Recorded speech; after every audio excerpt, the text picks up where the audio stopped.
Assalamualaikum warahmatullahi wabarakatuh. Kami dari kelompok 8 suku Nias. Perkenalkan, nama saya Rizka Wahyuningsih. Perkenalkan, nama saya Isneni Julianti. Perkenalkan, nama saya Sally Marcella. Kami mahasiswa baru dari Fakultas Keislaman, Program Studi Ekonomi Syariah, Universitas Trunojoyo Madura. Kami sedang melakukan aktualisasi di Pesarian Raden Jakandar, Ujung Piring, Bangkalan. Momentum sejarah Pasarean, makam Raden Jakandar atau disebut dengan Sayyid Al-Maghribi yang dikenal dengan Sunan Bangkalan. Makam yang terletak di wilayah Ujung Piring Sembilangan, Kabupaten Bangkalan itu masih jarang dikunjungi warga karena letaknya yang kurang strategis dan berada di ujung pemukiman warga. Raja Jakandar atau yang biasa disebut dengan Raden Jakandar adalah salah satu tokoh yang berasal dari keturunan kerajaan Pajajaran, lebih tepatnya keturunan dari Patih Mandangwangi. Istrinya bernama Dewi Wanangsari. Mereka memiliki 2 orang putri yang bernama Dewi Hisah dan Dewi Hirah.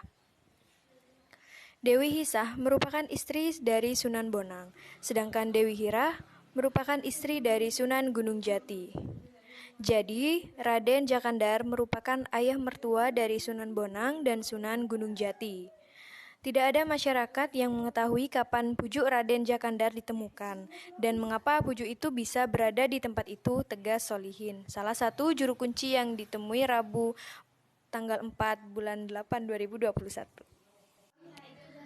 Ia bercerita awal penemuan makam itu termasuk salah satu aulia atau pujuk, yaitu ada warga yang tinggal di kampung yang bernama Mbah Munali.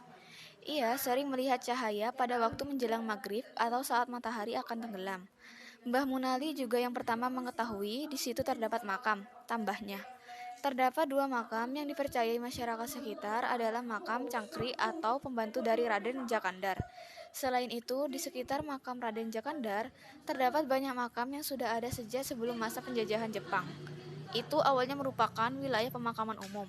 Akan tetapi, setelah Jepang menjajah Indonesia dan menguasai wilayah itu, warga sekitar tidak diperbolehkan dimakamkan di tempat itu. Sekarang, makam itu tidak untuk pemakaman umum. Tempatnya yang berada di bibir pantai membuat para peziarah sangat nyaman dan merasakan kedamaian. Makam ini menarik tidak hanya karena sosok Raden Jakandarnya. Di sekitar kompleks pemakaman terdapat bunker peninggalan zaman penjajahan Jepang. Kodim 0829 Bangkalan mencatat ada total 20 bunker tersebar di lahan seluas 1 hektar di sekitar makam. Kondisi bunker banyak yang rusak, namun masih ada 1 bunker masih utuh terletak dekat pintu masuk makam, hanya 5 meter dari tempat parkir tertutup rimbun perdu. Di bulan Mei kemarin, tepatnya tanggal 29 Mei 2021 atau 17 Syawal 1442, memasuki haul yang ke-530 tahun.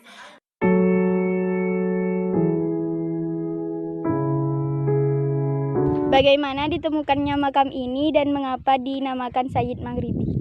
Ya, konon ceritanya dari orang-orang tua ya, awal penemuan makam ini, kembali ke cerita tadi, orang tua zaman dulu itu selalu didatangin sinar atau cahaya waktu hari mau tenggelam, mau maghrib itu waktu awal penemuannya. Terus dinamakan Sayyid Maghribi itu dikaitkan dengan waktu penemuannya, karena waktu itu tidak tahu kalau namanya itu Raden Jakandar ya. Terus dinamakan sama orang yang menemukan itu dikaitkan, nama itu dikaitkan dengan waktu Sayyid Maghribi, itu awal penemuan sama namanya. Apakah ada hal-hal mistis atau sejarah yang ada di sekitar pemakaman? Kalau hal mistis itu tergantung dari pribadi masing-masing. Ya, sebenarnya banyak, sebenarnya sangat banyak itu yang mistis-mistis itu. Itu tidak sama, tiap-tiap orang itu tidak sama. Sejarah di sekitar? Sejarah di sekitar itu ya, di sini ini kan dulu sebelum penjajah masuk ke sini ini tanahnya warga. Setelah penjajah masuk ke sini, entah itu tanah itu dirampas atau diganti rugi, kalau saya kan nggak tahu. Setelah penjajah itu masuk, anggaplah dirampas, itu dikuasain Belanda, terus dibangun benteng-benteng pertahanan. Setelah penjajah itu keluar dari sini, tanah ini diambil alih TNI Angkatan Darat. Apa harapan Bapak untuk kedepannya untuk pemakaman Sayyid Maghribi agar terkenal oleh banyak orang? Kalau harapan saya nomor satu itu untuk memperbaiki memperbaiki di areal sekitar makam, kalau fasilitasnya sempurna gitu. Dan itu ya butuh dana. Ya untuk dananya itu saya masih kerepotan. Dalam kepada artian siapa 7 pesaran dan ini kemana gitu saya dikategorikan untuk mencari cukup lama galang dana itu. ditemukan. Berikut susunan pengelolaan makam.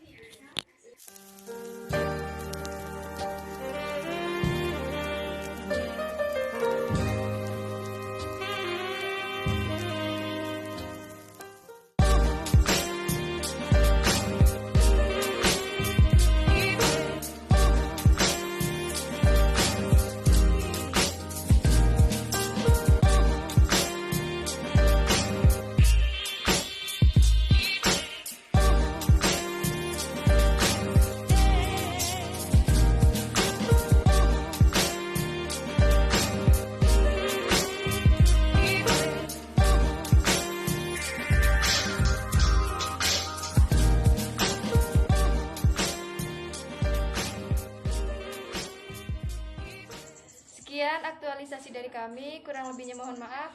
Wassalamualaikum warahmatullahi wabarakatuh.